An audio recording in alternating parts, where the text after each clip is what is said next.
Aquí, Radio Agencia de Noticias Caliyuga, transmitiendo en el programa número 45, correspondiente al día 8 de agosto del 2013. Como siempre, quien les habla, Marcos Guío, acompañado de María Lasgani, integrantes del Frente Cristiano Islámico, encargados principalmente de analizar este fenómeno tan peculiar de nuestros tiempos, al mismo tiempo tan silenciado, y que es lo que nosotros hemos calificado como la guerra de civilizaciones, O sea, guerra de civilizaciones que confronta hoy en día de manera clara y contundente, a partir principalmente de este hecho esencial que fue el atentado del 11 de septiembre de 2001, confronta una concepción moderna contra una concepción tradicional, una concepción que ha puesto como eje principal de la existencia lo que es simplemente vida, economía, devenir, historia, y aquella que en cambio pone como meta principal lo que es más que vida, lo que es la trascendencia, lo que es Dios, lo que es el espíritu, el destino del hombre volcado hacia el más allá. Tradicional porque eso ha existido prácticamente siempre. O sea, siempre la humanidad en épocas normales, salvo la anomalía moderna, ha considerado la vida como un tránsito, como una preparación para la muerte, tal como decía Platón. O sea, vivimos para prepararnos para el más allá. O sea, la vida es una prueba para alcanzar el más allá, para alcanzar una dimensión superior a nosotros mismos. Bueno, el programa de hoy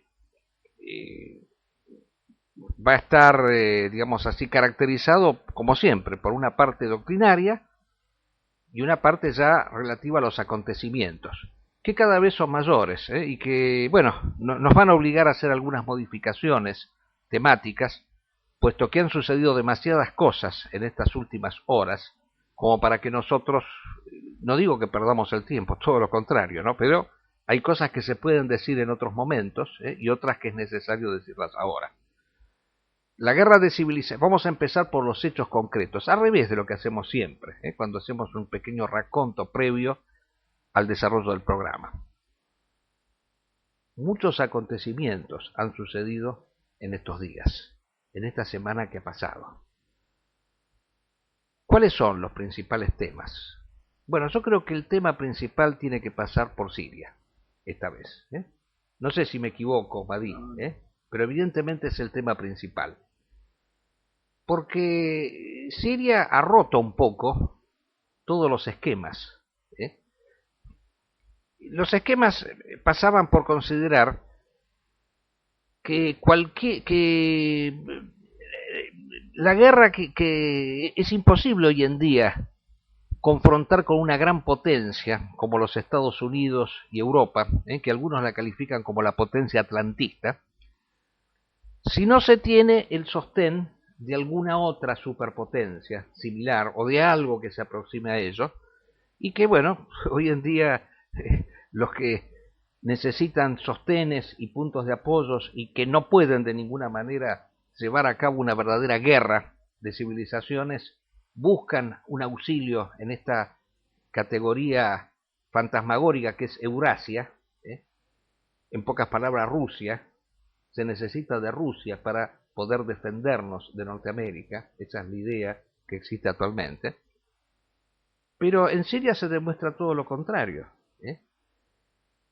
que para hacer frente de Norteamérica no solo no se necesita de Rusia, sino que hay que confrontar también con Rusia, porque hoy en día el régimen de Assad, que tiene un apoyo directo, abierto y explícito del actual gobierno ruso, que le brinda las armas más avanzadas, los misiles S-300, los MiGs, etc., el apoyo de Hezbollah, que es un grupo militante, guerrillero, acostumbrado al combate, que debemos decir que ha combatido heroicamente en contra de Israel en el Líbano, la Guardia Revolucionaria iraní, algo lamentable, porque nosotros los hubiéramos querido ver en una misma trinchera, y del otro lado no está Estados Unidos, o sea, Estados Unidos, como hemos dicho varias veces, no está formulando actualmente, no está prestando un apoyo concreto al régimen sirio, a la rebelión siria. No está prestando ninguna ayuda, sino simplemente un apoyo moral que no se exterioriza en hechos concretos y puntuales. Sin embargo, a pesar de todo esto, bueno, digamos, y esto lo explicaremos más en detalle, está ganando la guerra, porque ha habido acontecimientos puntuales que han marcado un cambio radical en la última semana, mientras que la semana anterior se podía decir que había habido una contraofensiva de Assad y que Assad podía proclamar a través de los medios de difusión que tenía grandes posibilidades de victoria. Bueno, hoy en día sucede exactamente al revés. Los rebeldes tomaron el aeropuerto de Alepo en el día de ayer y prácticamente el norte de Siria ya está en manos de los rebeldes. Y no solo eso, sino que han tomado varias localidades cerca de Damasco. Y en el día de hoy ha habido un ataque en contra del convoy de Assad, que este inmediatamente trató de demostrar que no era cierto, pero ya cuando el río suena, quiere decir que algo está pasando. Y bueno, hechos puntuales y concretos. Este es un tema que nosotros queremos tratar, la cuestión de Siria, y luego queremos tratar también lo que está pasando en Egipto, que de ninguna manera se ha resuelto. El golpe de Estado en Egipto es un hecho que está candente prácticamente. Mañana va a haber una gran movilización, que es el viernes es el día sagrado del Islam, la jornada sagrada, entonces está anunciada una gran movilización, ante la cual el gobierno ya ha dicho puntualmente que no la permitirá, así que se espera para el día de mañana que va a haber graves y grandes enfrentamientos entre los dos bandos. Pero si por un lado en Egipto ha triunfado un golpe, en otro país islámico ha sucedido que se ha coartado un golpe de Estado. Y nos queremos referir específicamente a Turquía, país el cual hace 2 días específicamente el Superior Tribunal condenó a cadena perpetua a varios generales golpistas que pretendían restaurar la vieja república de Kemal Atatürk. Y cosa curiosa, estos generales golpistas que querían instaurar una república burguesa, kemalista, nacionalista, laica, estaban apoyadas por varios dirigentes políticos, entre ellos un maoísta, que nos enteramos, los que tenemos la costumbre de navegar por internet, que estos movimientos euroasiáticos que andan deambulando por allí simulando ser antinorteamericanos, han apoyado este golpe de Estado, que es un golpe de Estado que tiene por finalidad instaurar un régimen laico como el que quieren los Estados Unidos. Entonces es mentira eso que dicen que son antinorteamericanos. En el fondo comparten la misma filosofía de Norteamérica. Bueno, pero siguiendo con la síntesis, hemos un poco invertido el orden.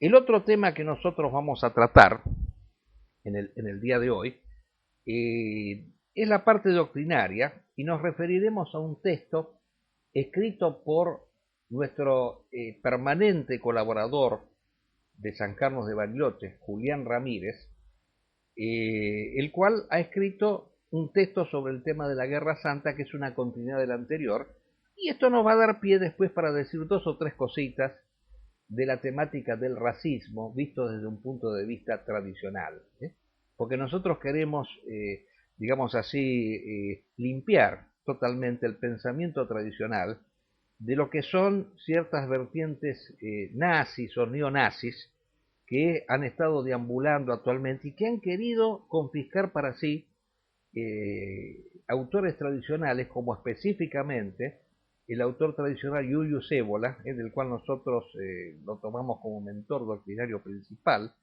de nuestro frente cristiano-islámico, y que, bueno, ha sido lamentablemente distorsionado en los últimos tiempos, ya lo hemos mencionado en otras oportunidades, pero queremos decir aunque sea 2 palabras sobre el tema del racismo, ya que estas personas últimamente han empezado a sacar una serie de notas así en internet, descalificatorias, sea hacia quien les habla, como incluso hacia el gran amigo Julián Ramírez, y queremos nosotros decir algo al respecto. Bueno, no sé, Badí, ¿quiere agregarnos algo? No, bueno, no sé, como siempre la palabra después nos va a hablar como una ametralladora.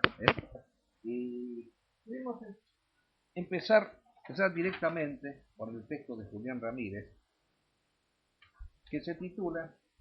Vamos a prender una luz porque... El texto de Julián Ramírez se titula La guerra nuestra y la de los otros. Este es el título del texto de Julián Ramírez. En su tratado de la guerra, que fue libro prácticamente obligatorio en las academias militares durante el siglo XIX y hasta la primera mitad, la Primera Guerra Mundial, Clausewitz, militar prusiano, define a la guerra como el conjunto de las acciones que se llevan a cabo para doblegar la voluntad del enemigo. Lo hace desde un punto de vista racionalista y técnico. Pero desde el punto de vista tradicional, las cosas son totalmente distintas. Se distingue entre la Gran Guerra Santa y la Pequeña Guerra Santa. La primera es la que se libra contra el enemigo interior. La segunda, contra el enemigo exterior. En la Gran Guerra Santa, el hombre debe doblegar a las fuerzas interiores que anidan en él, y es la más difícil. La otra, la Pequeña Guerra Santa, aunque parezca lo contrario, es la más fácil. Ahora bien, como no la expresa Évola, ambas se vinculan, y estas son sus palabras. La Gran Guerra Santa se vincula a la Pequeña Guerra Santa, así como el alma lo hace con el cuerpo. Y es fundamental para la comprensión de la cesis heroica, o vía de la acción, comprender la situación en la que las dos cosas se convierten en una sola, convirtiéndose la Pequeña Guerra Santa en el medio, gracias al cual se actualiza la Gran Guerra Santa y viceversa.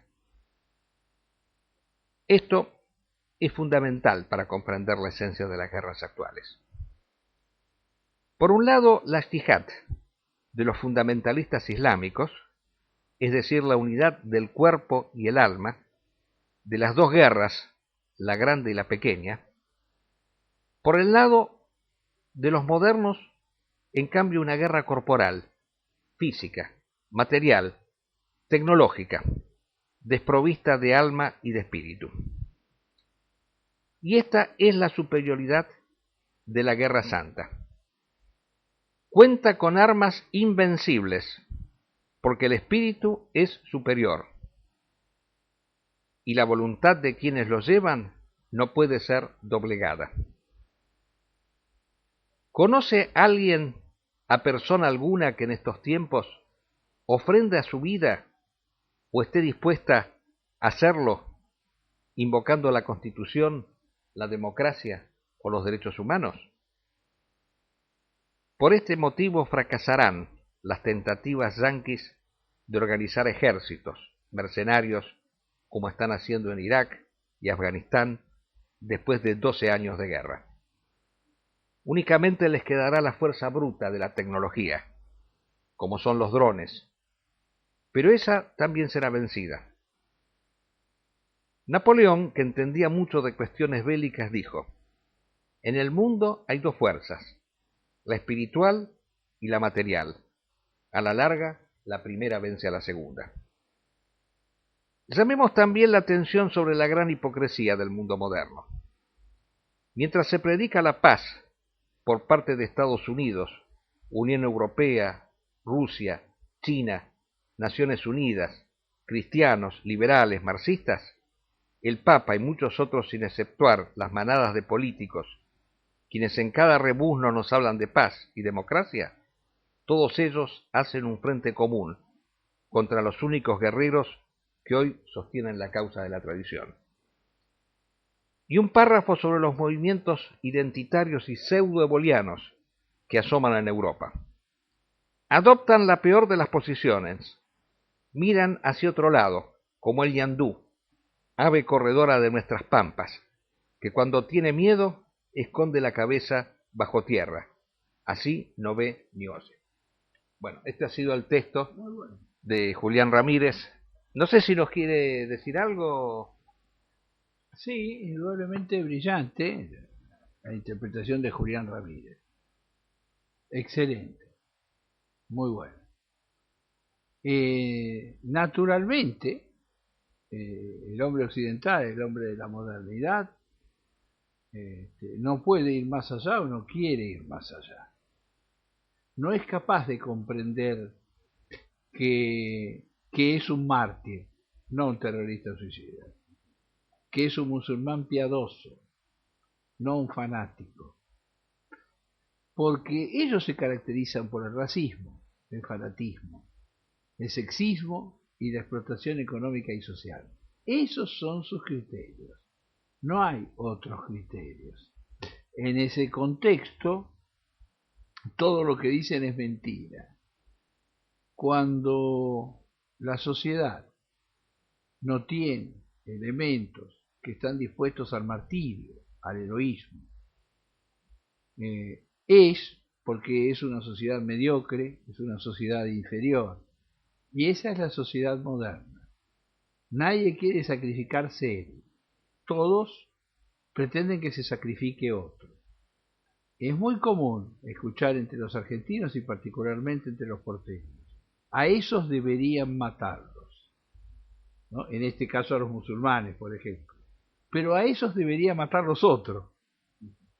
No existe el suficiente coraje para venir a matarnos, sino que a nosotros debería matarnos alguien, otro, ¿no? Una de las razones por la que los golpes siempre han sido cívico-militares es porque los militares asumían el esfuerzo para el conjunto social al dar el golpe, ¿no? Y después los civiles se borraban cuando oportunamente llegaba el momento de pagar, ¿no? Con alguno que otro excepción, ¿no es cierto? Todos los que habían aplaudido a los tiranos, como han aplaudido a los taguts del mundo islámico. A todo el mundo... A ver, ¿por qué no nos explica qué es un tagut? Un tirano. En árabe, tagut, tirano. Cuando gobernaban los tiranos del mundo islámico, todo estaba bien. La democracia es buena para los europeos, mala para los musulmanes. El general al-Sisi no es un golpista, es la plazocracia, que dice el amigo José Leví de CNN. ¿Qué plazocracia? A ver si uno va a Israel y le plantea que Netanyahu y Lieberman no tienen que estar más porque tiene que estar el jefe del ejército o el general Barak. ¿Usted sabe? ¿No es cierto? Sí. Imagínense. Quería hacer una pequeña acotación con respecto a usted, lo que acaba de decir acá de general al-Sisi. Hace poco fue a Egipto el secretario de Estado, John Kerry. Y John Kerry ha tenido la desfachatez de decir abiertamente que lo que hubo en Egipto fue un golpe de Estado. Pero, porque hasta ahora ellos se cuidaban mucho de decir que era un golpe de Estado, porque hay una ley por la cual se prohíbe no solo apoyar los golpes de Estado, sino vender armas a los golpistas, porque Estados Unidos provee 1.300 millones de dólares anuales en armas a Egipto para que defienda las fronteras de Israel. Cosa que está haciendo en estos momentos el general al-Sisi, porque una de las primeras medidas que ha hecho al-Sisi ha sido justamente tratar de desbaratar el movimiento yihadista que se había constituido en el Sinaí y que Israel había alertado abiertamente de su existencia porque ponía en peligro los famosos acuerdos de Camp David. Pero fíjese que John Kerry acaba de reconocer que eso fue un golpe de Estado, pero agrega otro detalle más. Dice que estaba justificado porque el pueblo manifestó en las plazas, ¿no? Ahora bien, ¿qué democracia se puede sostener? ¿Qué ideal democrático se puede sostener si son las plazas las que determinan o no la existencia de un gobierno. Justamente uno de los ministros de Mursi, que organizaban las manifestaciones, dice, bueno, pero entonces si mañana hay manifestaciones en contra de Obama, Obama tendría que irse del poder, el Pentágono tendría que tomar el poder en un caso así. Y no, el principio democrático es que un gobierno tiene que cumplir forzosamente su periodo para ser reemplazado por otro en elecciones. O sea, lo que determina que un gobierno está o no está son las elecciones exclusivamente. Esto de acuerdo al principio democrático, que yo no comparto, pero que es así. Entonces, si uno es democrático, tiene que respetarlo. Ahora, fíjese qué curioso. Estados Unidos reconoce que es un golpe de Estado, pero sigue vendiéndole armas, proveyendo de armas a Egipto, ¿no? Seguro, porque en la medida, lo hemos visto en América Latina, ha apoyado todos los golpes de Estado habidos y por haber. Pero ahora ya no, aclaremos eso. No, en ahora este momento no. Ha consentido golpes de Estado contra los gobiernos más populares del continente. Los ha justificado. Ahora bien, en el caso del mundo islámico, era un hecho interesante que un gobierno democrático en Turquía, aunque islámico, y un gobierno democrático, aunque islámico, en Egipto, había cumplido todas las normas: elección presidencial, elección del Parlamento, el Parlamento votó la constituyente con 2/3 de los votos, como mandan las normas, se estableció una constituyente que estableció la Sharia. Ahora bien, la Sharia no permite el préstamo a interés, por lo tanto derrumba el capitalismo. En ese contexto, el golpe de Estado resulta salvador. El argumento torpe de José Leví, la plazocracia, me gustaría ver cómo lo plantea en el Estado de Israel, semejante despropósito, ¿no? Porque, ¿por qué no el ejército? Digamos así, imaginemos que el movimiento pacifista y de los derechos humanos Paz Ahora, que tiene unos 400.000 afiliados en Israel, se manifieste, ¿no es cierto?, se establezca un día ahí en la plaza del Parlamento, ¿no? Y tenga que irse el gobierno electo. Eso no va a ocurrir en la vida en Israel, jamás se va a ver. Y no sería plazocracia. Ahora, si no, están demostrando a los países islámicos que la democracia es verso, que la única forma de liberación es la lucha armada, que por la vía democrática los egipcios dieron el poder a la hermandad musulmana. Cuando gana el que no tiene que ganar, decía una profesora mía, es cuando vienen los problemas. Porque la gente no debe pensar sino pensar bien. Naturalmente, ninguna persona en su sano juicio puede llamar a elecciones en un país islámico y esperar que pierda el partido islámico. Así como en América Latina había movimientos de liberación, movimientos populares y nacionales, que llamar a elecciones era necesariamente que esa gente ganara, ¿no es cierto? No tiene asidero ni criterio. Ahora no disimulan, porque el problema principal es la defensa. Kissinger lo ha explicado siempre muy bien. Estados Unidos no interviene por razones democráticas o republicanas. Estados Unidos ataca a los enemigos de Estados Unidos. Y el que dice otra cosa macanea. Precisamente acá de lo que se trata es de la seguridad de Israel y ulteriormente de Estados Unidos. Por eso la dictadura del general al-Sisi, donde se ha visto que hay un grupo, una turba en la calle puede derrocar a un gobierno constitucional electo por el 70% de los votos. ¿En qué país europeo podría tolerarse algo así? ¿No? Imaginemos que el ejército de Francia cree que el presidente Hollande es un desastre porque fracasó contra Belmokhtar en el caso de África y por eso lo derrocan. No va a ocurrir seguramente, ¿verdad? No hay masas populares que justifiquen la destitución de un gobierno legítimo, por lo menos en los términos democráticos. Así el gobierno tuviera los defectos que tuviera y fuera la expresión de la demagogia misma. No toca a las Fuerzas Armadas y menos a los imperios decir quién tiene que gobernar en cada lugar. Sí, evidentemente Los principios acá no rigen los intereses. O sea, el sistema, que lo dijo una vez un ministro británico, no sé si era Clapton o Disraeli, dice: Inglaterra en materia internacional no tiene principios, tiene intereses. ¿Sí? Es la realidad. O sea, el hombre moderno es un hombre que vive en función de intereses. Pero yo quiero retornar un poquito a la idea medular, así, del texto de Ramírez, en donde él habla, justamente citándolo a Ébola, de esta unidad intrínseca que existe entre la pequeña y la guerra santa, que indudablemente en el Islam eso está muy claro, en el Corán, en los textos sagrados, y las razones por las cuales en última instancia yo estoy convencido de que esta guerra de civilizaciones la vencerá el hombre tradicional. Miren, sin ir muy lejos, vamos a un hecho muy concreto. Nosotros hemos visto que en esta semana ha sucedido algo tremendo, que por supuesto se trató de silenciar de la mejor manera posible.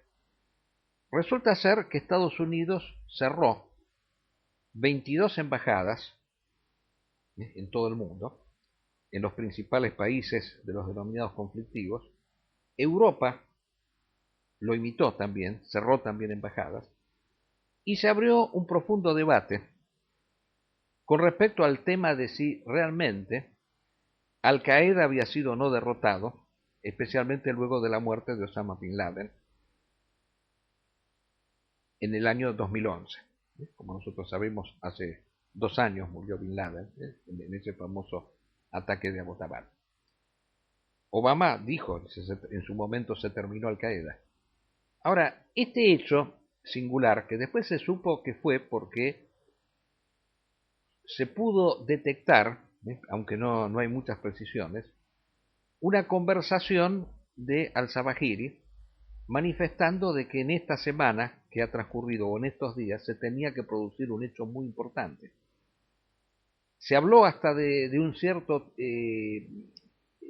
procedimiento terrorista muy sutil, que las cámaras de seguridad y los aparatos de seguridad de los principales aeropuertos no podían captar. Se dijo de que ciertos técnicos en explosivos habían inventado un explosivo que se adhería al cuerpo y que no se podía detectar, y que, bueno, ya había habido intentos, el famoso intento que hubo en Detroit hace unos años, en la Navidad, cuando un nigeriano tenía un explosivo escondido en su ropa íntima y que por un accidente no explotó. Se cree que evidentemente en cualquier momento puede haber un ataque. Ahora, esto nos remite nuevamente a lo siguiente. La realidad es esta. Estados Unidos no ha podido desbaratar a la red, y los principales analistas del mismo régimen norteamericano que nosotros hemos citado en la página de la agencia Kali-Yuga reconocen que Al Qaeda no solo no está derrotada, sino que está en expansión. Porque si antes, en el 2011, se había desarrollado nada más que en pequeña escala, que había podido dar nada más que este ataque en los Estados Unidos, ahora es una organización internacional que está en Irak, capitaneando el Estado Islámico de Irak, está en el Magreb, está Al Qaeda en el Magreb, está en Somalia, Al-Shabaab, sigue estando en Pakistán y en Afganistán, en grupos que están vinculados con los talibanes estrechamente. El movimiento talibán, recordemos, que ha rendido un homenaje a Bin Laden cuando muere, o sea que ha quedado clara la estrecha vinculación entre las dos organizaciones, aunque no sean lo mismo. Hay que aclarar que el talibán es un movimiento más nacional y Al Qaeda es un movimiento transnacional, o sea, como decía alguien, nómade, porque lógicamente la idea está por encima del territorio, o sea, no es un movimiento geopolítico, sino que es un movimiento de principios espirituales y religiosos que quiere instaurar el califato, que es una institución que se basa en lo sagrado. Y lo principal, esto que nosotros mencionábamos de lo que ha sucedido en Siria, la toma del aeropuerto de Alepo, fue hecho por el Estado Islámico en Irak y el Levante, que es la nueva organización, que capitaneó esa acción, y en esa acción participó directamente como comandante un, un yihadista de origen checheno. O sea que es evidentemente un movimiento internacional, a eso queremos llegar. O sea que abarca todo. Ahora, para poder llegar a esto, indudablemente, se necesita que se dé esta coincidencia de la cual hablaba igual entre la pequeña y la guerra santa. Tiene que haber, evidentemente, personas con una gran fuerza interior y con capacidad de inmolarse y de sacrificarse por una causa. Nosotros hemos dicho ya varias veces que este movimiento kamikaze que se ha dado de una manera multitudinaria exige forzosamente que haya un gran proceso interior. Nadie hace estas cosas por locura. Ramírez decía muy bien, en el hombre moderno no existe la pequeña guerra santa, no existe ese yo superior que doblega al yo inferior. Y por lo tanto, al no existir la pequeña guerra santa, que es la que determina la gran guerra santa, ellos tienen exclusivamente la guerra externa, no tienen la guerra interna. Entonces, al tener solamente la guerra externa, el hombre moderno solamente ha reducido la guerra a factores materiales exclusivamente. O sea, la guerra se trata de hacer con la menor participación de heroísmo y de actividad humana. Por eso es que el señor Obama se retira de todas las guerras y por eso ha reducido su estrategia a esta acción de estos aviones inteligentes que gritan a los cuatro vientos que tienen éxitos monumentales porque habían liquidado a las planas mayores de Al Qaeda o esta acción que hicieron en Abbottabad, pero de hecho Al Qaeda crece, Al Qaeda se expande, o sea, la guerra santa se sigue expandiendo permanentemente.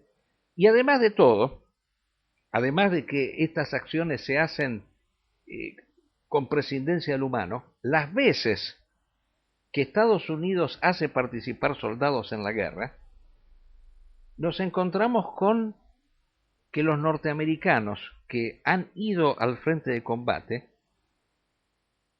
y los que han podido regresar se suicidan masivamente por la desesperación que le produce el hecho de estar en la guerra, en un frente de combate, y el hecho de volver después, y el shock tremendo que ha repercutido en su interioridad y que produce esta masividad de suicidios, que es realmente alarmante. O sea, nunca ha habido tantos suicidios en la sociedad norteamericana desde cuando los norteamericanos ingresaron a estas guerras. O sea, cada vez es mayor el shock que se produce en personas que están interiormente en una situación de no guerra y que están obligadas posteriormente a ir a un ámbito bélico en el cual la desesperación los atrapa totalmente hasta llevarlos al suicidio. Esa es la realidad que vive hoy en día el norteamericano. Además hay una evidente degradación en la sociedad norteamericana. Basta ver sus películas, historias de forenses, asesinos seriales, descripción de los crímenes espantosos que cometen en todas partes, asesinos que matan chicos de colegio, un sujeto disfrazado de Batman que mata a 100 personas en un cine. Según declaraciones de las feministas, una mujer es violada cada 5 segundos y otra es matada cada 8 segundos. ¿Esa es la sociedad que hay que defender? Si uno se pregunta, el combatiente talibán sabe que hay que defender la fe islámica, la patria afgana, en todo caso las distintas nacionalidades que allí puede haber, ¿no es cierto? Los tayikos, los uzbecos, los turmenos, los azaras o los pashtunes, pensando en el sentido más mínimo. Sin embargo, contra lo que se puede creer, la vida humana vale más en Afganistán que en los Estados Unidos. En Estados Unidos la vida humana no vale nada. Y el hombre es una mercancía. Y en cambio el afgano no es una mercancía. El que combate con el respaldo de Alá en Siria, ¿no es cierto? Solo así puede comprenderse que gente que no tiene medios pueda ganar una batalla, pueda ganar en Homs, pueda ganar en Alepo, porque en realidad toda la fuerza está del otro lado. Si uno piensa que tropa de primer nivel, como la Guardia Revolucionaria iraní, tropa probada en combate contra Israel, como Hezbolá, no puede llevarse puesto a militantes voluntariosos, en muchos casos apenas entrenados, aunque eso no excluya que haya militantes internacionales con vasta experiencia de combate, ¿no es cierto? Y es notable que puedan hacerle fuerza a un gobierno que cuenta con el respaldo de tropas de primer nivel, con el respaldo de Rusia, con el respaldo de hecho de Occidente y de China. Hay algo superior en los combatientes sirios que luchan por la Sharia, que luchan por el Islam. Eso es lo que los respalda, es Dios. Es lo que dijo Rubén Darío. A los norteamericanos para tomar América Latina lo que les falta es Dios. Al pueblo que habla castellano y que reza a Jesucristo. Para hacerse con nosotros solo le falta Dios. Justamente, por eso tiene una fuerza que excede a tropas altamente entrenadas, porque ¿quién puede dudar de la cualificación de Hezbolá, que destrozó a Israel? ¿Quién puede dudar de la Guardia Revolucionaria iraní, que se sostuvo frente a la agresión iraquí en tiempos de Saddam Hussein? ¿Quién puede dudar de la capacidad de todos aquellos que allí trabajan, de los asesores rusos y demás? Y de las armas rusas. Y de las armas rusas, sí, pero el problema es que hay una deficiencia en todo ese grupo. Están ahí por obligación, no están ahí por convicción. Están en el otro bando, en cambio, hay una convicción, hay una fe, hay una creencia, hay una vocación de morir por alcanzar el paraíso. Y sin negar que muchos musulmanes que peleen en el otro bando no tengan la misma, la verdad es que no parecieran tenerla, por lo menos no en este caso. El Hezbolá que arrolló a Israel, no es posible que no pueda arrollar a los rebeldes sirios, porque se trata de gente de primerísimo nivel. No quiere, no puede, no lo siente. La Guardia Revolucionaria de Irán, la tropa más escogida que exista, probablemente, no puede. ¿Puedo hacer una pequeña acotación? Cuando se habla de Hezbolá, no se tiene en cuenta que ha habido líderes de Hezbolá, que no están en estos momentos al mando de la organización, que se han opuesto a la participación de Hezbolá en esta guerra. Eso hay que decirlo, ¿no?, en homenaje a un movimiento que ha sido heroico en la guerra contra Israel. O sea, han dicho estos líderes de Hezbolá que es un error tremendo la confrontación entre musulmanes que en última instancia beneficia a Israel. Eso lo han dicho claramente. Pero yo quiero agregar algo más con respecto a esta guerra y después quiero pasar, aunque sea por un ratito, al tema del racismo.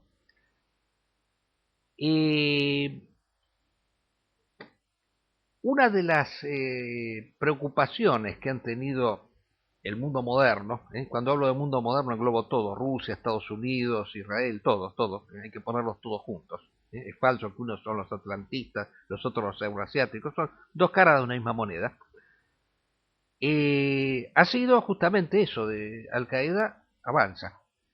Y algo que los ha preocupado enormemente han sido que, como mencionamos en la audición pasada, en Irak se dio un ataque multitudinario contra las dos principales prisiones y fueron liberados cerca de 1 millar de miembros de Al-Qaeda que estaban presos, los cuales han ido justamente a pelear a Siria.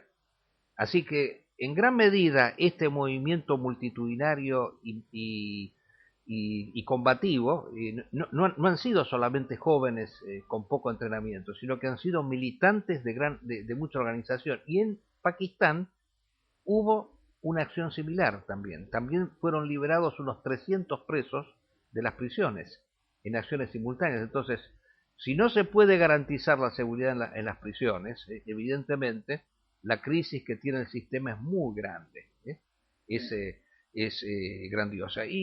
Bueno, pero ahora volvamos un poquito a la última parte del texto de Ramírez para introducirme, aunque sea brevemente, el tema del racismo. Fíjese usted que Ramírez nos habla de los pseudo-bolianos, pero no lo hace con un sentido despectivo, por más que ha sido atacado por una publicación portuguesa que habló mal de Ramírez. Por supuesto también habla de mi persona, porque claro, a nosotros nos preocupa enormemente lo que pasa en el mundo occidental. ¿Por qué nosotros no podemos producir algo similar a lo que se da en el Medio Oriente hoy en día con estas revoluciones masivas en contra del mundo moderno? Porque allí lamentablemente rige, estoy hablando así de medios muy pequeños, un racismo. Y nosotros queremos aquí explicitar claramente que Ébola no era racista, como se suele decir habitualmente cuando se habla de una supremacía de una determinada raza sobre otra.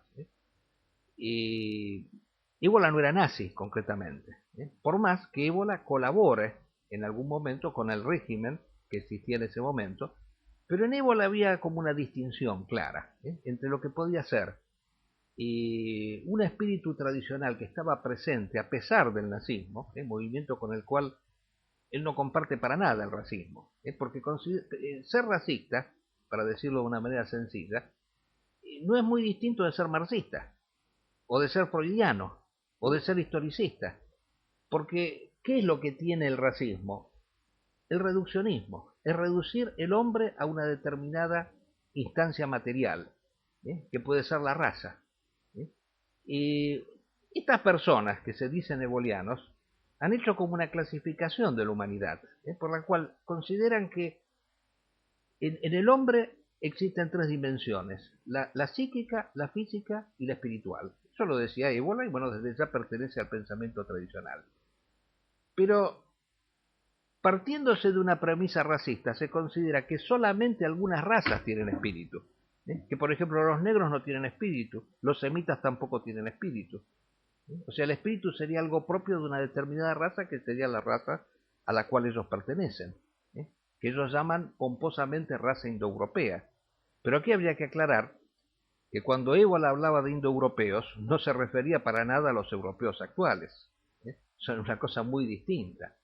O sea, la raza indoeuropea es una raza que ya no existe, que ha desaparecido, que puede haber dejado rastros tanto en Europa como en el Oriente, porque Buda era de origen indoeuropeo, pero Buda estamos hablando de 2600 años. O sea, las razas se han mezclado, esa es la cosa concreta. Entonces, si bien Ébola habla de alguna raza que fue divina en sus orígenes y otra que fue puramente telúrica, pero las razas se han mezclado, ya no existen seres divinos solamente y seres que son solamente telúricos. En todos los seres humanos hay en grados distintos elementos telúricos y elementos divinos. Esos no son prioridad de una determinada raza. No hay una raza que sea superior a otra. Ahora, hay razas diferentes. Incluso cuando Ébola habla, como se dice muchas veces, me acuerdo que este escritorzuelo argentino Sebrelli dice, sí, Ébola habla mal de los negros. No, Ébola lo aclaró claramente. O sea, si él critica a la raza negra, simplemente por un hecho cultural, la raza negra no produjo cosas, pero eso no quiere decir que en un mañana no las pueda producir. Incluso aclara, en una polémica que tiene con un poeta italiano de ese entonces, contemporáneo de Ébola, Salvatore Quasimodo, eso lo aclara en su obra El arco y la clava. Él dice, no es que uno esté con los blancos porque sean mejores que las razas de color, al contrario. Dice, hay razas de color como los hindúes, los indios sioux y otras razas que han dado grandes expresiones culturales y que son mucho mejores a los blancos actuales. Decía, yo me quedaría 1000 veces, o sea, yo apoyaría 1000 veces a determinadas expresiones de razas de color antes que los europeos actuales, que han dado justamente una civilización decadente. Entonces, hablar de esta superioridad de la raza europea, especialmente en un momento en el cual la raza europea, o sea, Europa, está demostrando el mayor grado de decadencia que puede haber, y que no solo es en Europa, sino es lo expandido por el mundo entero, porque el capitalismo, el marxismo, el sionismo, o sea, todas estas aberraciones que ha dado el mundo moderno, el freudismo, todas surgieron en Europa. Caramba, nos olvidamos de eso. ¿Por qué solamente hay que reconocer las grandes obras y no reconocer al mismo tiempo las grandes decadencias? Porque en última instancia, por ejemplo, la India dio a Buda, dio a los grandes maestros del brahmanismo, China dio a Lao Tse, pero no han dado estas producciones decadentes que dio Europa, por ejemplo, que ha dado, por supuesto, Platón, Aristóteles, grandes pensadores, pero la gran decadencia ha surgido de Europa principalmente, y la que ha expandido la decadencia por el mundo ha sido la raza blanca. Pero eso no nos convierte a nosotros a la inversa en racistas de considerar que los blancos son por eso inferiores a las razas de color.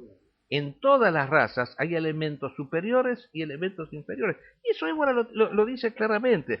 Miren, yo quiero leer 2 o 3 pasajes de su obra principal, en donde trata el tema del racismo, que es El camino del cinabrio, ¿no? En donde él dice textualmente, con respecto al racismo, él habla de raza como raza interior, como un elemento formativo que tiene el hombre, que prima sobre el aspecto físico. La raza interior es la que forma a la raza exterior. Y la raza interior, la raza espiritual de la cual hablaba Ébola, se forma incluso a través de etnias dispares y contrapuestos. Y él cita el caso de la raza judía, por ejemplo. El judío no es una raza física, porque está compuesto por una pluralidad de grupos étnicos dispares, pero que ha sido constituida por una élite espiritual que ha formado el carácter judío. Y Ébola dice, por ejemplo, Ébola dice, la raza, desde el punto de vista que él sostiene, y del cual él tuvo que hablar, porque una cosa es Ébola hablando en la época en la cual primaba un régimen que sostenía el racismo, como por ejemplo era el nacionalsocialismo. Entonces él trataba en el seno del nacionalsocialismo, o sea, en contacto con sectores del nacionalsocialismo, de ir mostrando la posibilidad de una comprensión distinta del fenómeno racial, o sea, superadora de la concepción biologicista que tenía el nacionalsocialismo, que era una concepción moderna. Entonces él dice, cuando yo hablo de ario, o hablo de raza en general, me refiero a algo como un universal a priori, como una idea platónica, o sea que puede estar presente en cualquier lado, no en determinadas razas físicas. Dice, aun si empíricamente la misma puede aparecer y encontrarse en primacía en una determinada raza física. O sea, puede ser que algunas razas físicas desarrollen más que otras ciertas categorías espirituales superiores, pero eso no quiere decir que sea propiedad de ellos. Lo dice Ébola cuando polemiza con el famoso etnólogo e historiador de las culturas de Umesil, que era una persona que sostenía la primacía de la raza indoeuropea. Él dice, en todo caso esa raza podrá haber desarrollado mejor que otras ciertas características espirituales, pero son patrimonio de toda la humanidad, no de una raza en particular. Eso es lo que él dice. O sea, el espíritu no es propiedad de una raza. No podemos decir que solamente los indoeuropeos tengan espíritu y los semitas y los negros no lo tengan. Eso es un error, pero garrafal desde todo punto de vista. Y agrega después, en otro pasaje que quiero ya mencionarlo ya como punto final, dice que hoy en día, después de lo que ha sucedido con los acontecimientos bélicos, después de la mala experiencia que nosotros hemos tenido con el nacionalsocialismo, dice, es una absoluta falta de sentido, lo dice en el camino del cinabrio, retomar el problema del racismo en esta época, no tiene ningún sentido. Y dice, más todavía porque lo que antes nosotros le podíamos atacar como una característica negativa al pueblo judío, por ejemplo, bueno, el pueblo ario lo tiene en abundancia. O sea, es absurdo estar mencionando esa antítesis entre lo ario y lo judío, cuando ya los elementos, digamos así, de decadencia están universalizados en la totalidad del mundo moderno. O sea, hay personas que pueden ser de sangre aria, pero que tienen características propias de lo que podrían haber tenido los judíos en algún momento. Así que el racismo hoy en día es una aberración, es algo absurdo totalmente de ser planteado. es absurdo que se rechace hoy en día al mundo islámico porque es semita. Es una cosa directamente descabellada, absurda, de loco. Totalmente. Bueno, quiere agregarnos algo. Sí. No solo es semita, es negro, es ario, es amarillo, es malayo, y es de cualquier lugar en que alguien abrace el Islam. Cualquiera sea el origen de la persona, el Islam no es únicamente semita, aun cuando los árabes sean semitas y anden por ahí tontos que dicen que los árabes son antisemitas, cosa además ridícula puesto que lo son. Hay musulmanes de cualquier condición, hay musulmanes europeos, hay musulmanes específicamente arios, para decir con claridad, Jacques Cousteau, Roger Garaudi, Michel Bejar, ¿no? Por poner algunos casos, esa gente que abrazó el Islam siendo franceses, belgas, ¿no? Y todos los europeos. Cat Stevens, claro. O sea, Yusuf Islam, músico inglés, no hace falta ser semita, se puede ser negro, bueno, pero se puede ser reconocer ario. Es que la revolución islámica, o sea, el islamismo surge entre los pueblos semitas, eso sí, eso es cierto. Pero aparte yo lo que quiero agregar, que los judíos tampoco son semitas, o sea que hay toda una confusión al respecto, porque los judíos de Israel, los que están en Israel actualmente, no son semitas en su gran mayoría, la inmensa mayoría son arios, porque los judíos, cuya división principal son los askenazis y los sefaraditas, ¿no? Los askenazis son de origen caucásico, sí. Se pertenecen a la tribu de los cazares, sí, que son arios que se mezclaron en algún momento con tribus mogólicas, sí.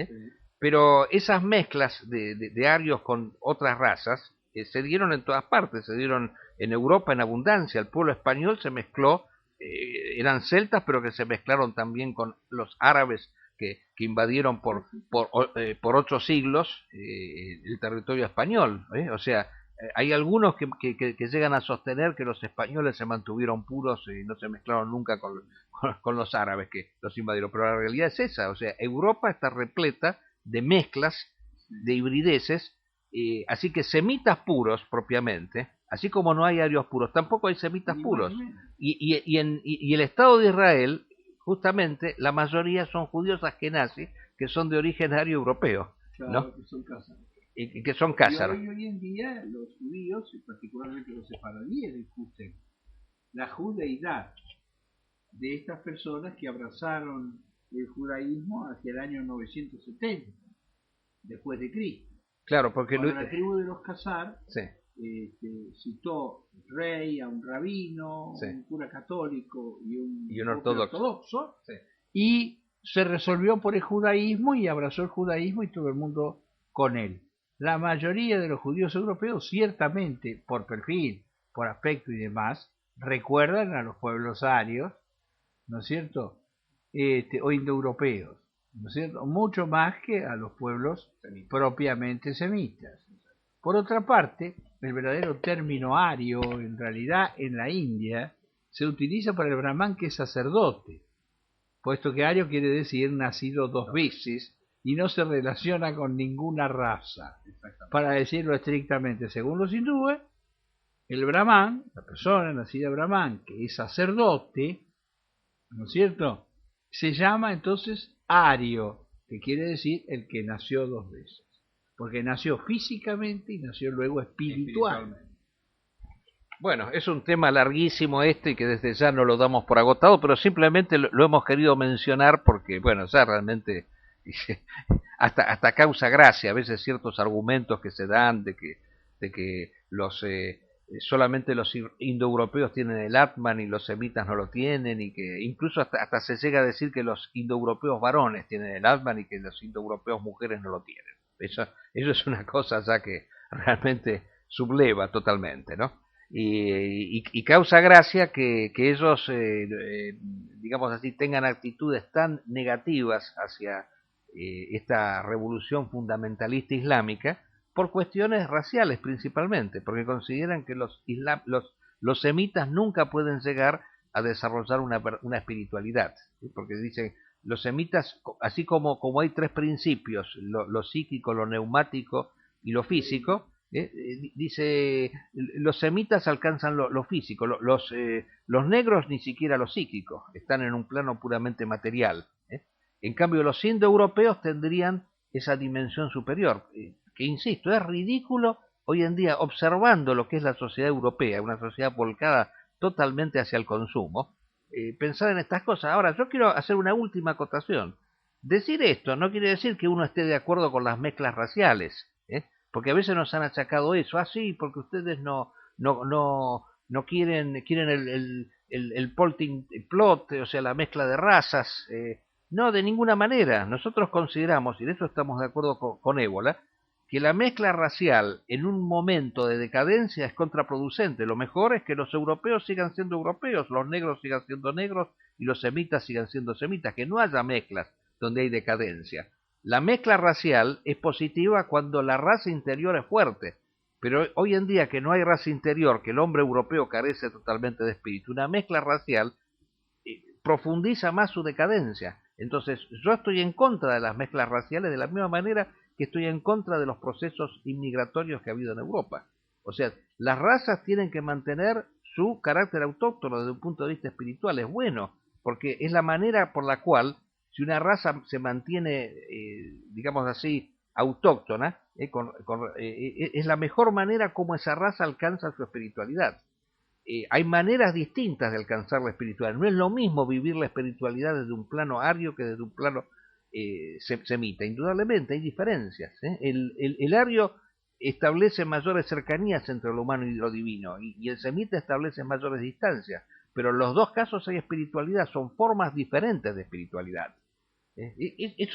Eso es clarísimo, ¿no? Y bueno, lo quisimos decir para, digamos así, aclarar ciertos puntos. Bueno, desde ya que se nos ha ido el tiempo, y yo quiero decir unas últimas palabritas sobre lo de Turquía, que es otro éxito que ha habido.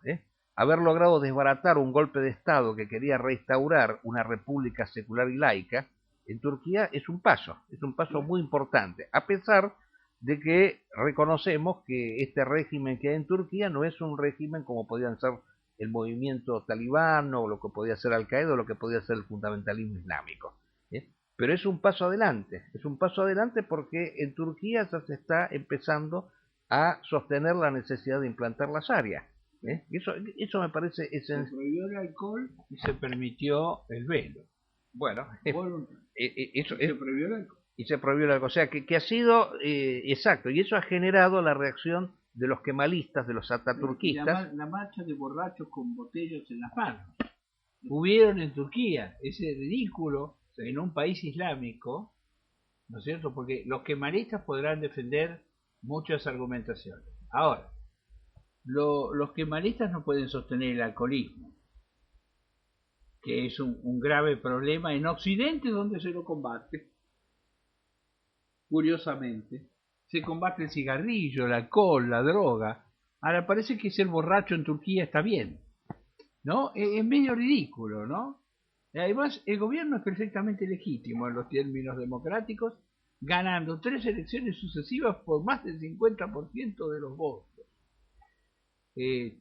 La supresión de un golpe de Estado en el cual está involucrada la izquierda, los liberales y los militares de la banda de Kemal Pasha, ¿no es cierto? Tiene mucho para responder, ¿verdad? Por ejemplo, el holocausto armenio, que es obra de toda esa gente. Exacto. De los sionistas, de los kemalistas. Kemal Pasha era judío, de origen judío.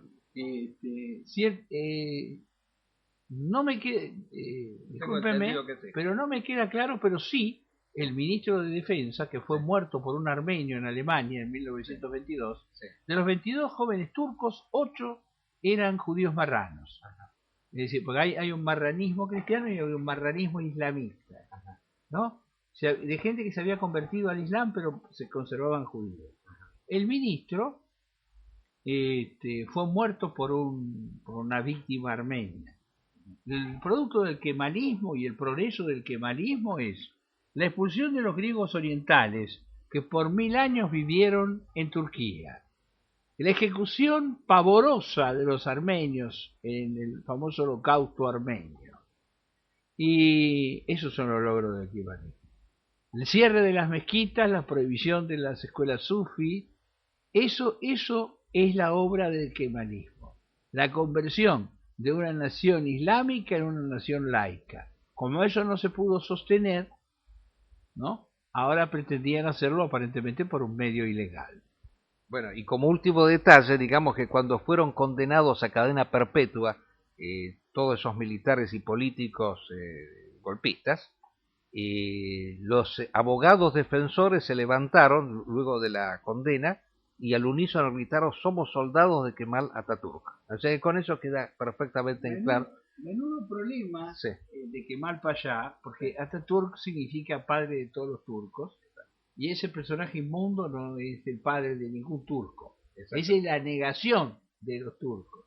Por eso nosotros solemos llamarlo Kemal Pasha, que era su título cuando era general del sultán.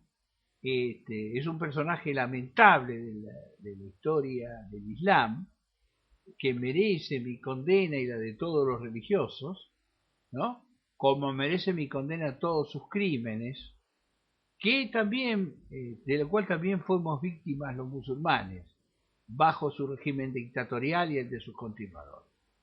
Bueno, con esto hemos terminado y nos vemos en el próximo programa, que va a ser como siempre el jueves a la misma hora. Gracias.